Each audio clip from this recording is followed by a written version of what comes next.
These are the things that I tell toddlers instead of sharing is caring, because that's not always true. Sharing is an important value and shows consideration of others. Pero hindi ito pwedeng ipilit, mas lalo na sa mga babies. I'm not exaggerating when I say that it might do more damage than good. Why? Because up to 3 years old, they prefer parallel play, which means they may be playing with others in the same area but not necessarily with each other. Also, ownership at this stage is very simplistic. If it's in their hands or their space, it's theirs. They're also learning to control their impulses and observing the consequences. Impulses are the things that you want to do without necessarily thinking over it yet. They're only starting to develop empathy and considering others' feelings. Kwentuhan ko lang kayo, nung bata ako, madalas yung toys ko aagawin ng mga pinsan ko. Madalas, magsusumbong ako tapos sabihin sa akin, ibigay mo na yun sa kanila, hiyaan mo na sila.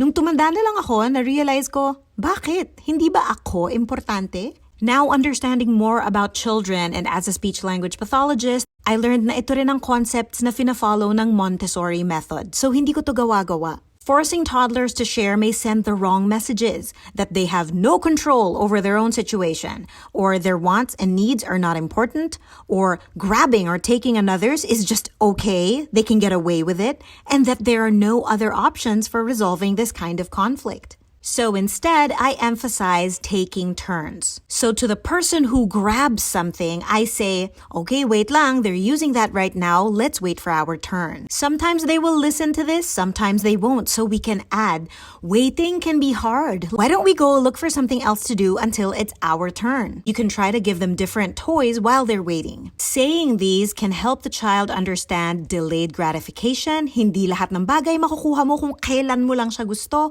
and controlling their impulses.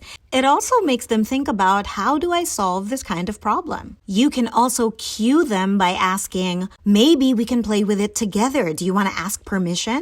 So this teaches them to respect another person's opinion and not just what they want. Doon naman sa mga naagawan, we can teach them to assert and stand up for themselves politely. You can say, no, not right now, it's my turn. If they can't do this on their own yet, you can cue them by asking, do you want to play with it together or by yourself first? You can also encourage empathy by saying things like, I think they want to play with that toy also, so we'll wait for you to finish, okay? But tell us when you're ready to lend us the toy. Kung mapansin nyo na mga 4 or 5 years old na yung bata at hirap na hirap pa rin sa mga konseptong ito, you might want to check out my episode 23 on impulsive behaviors and episode 56 on social communication disorder on my YouTube channel, Teacher K Talks.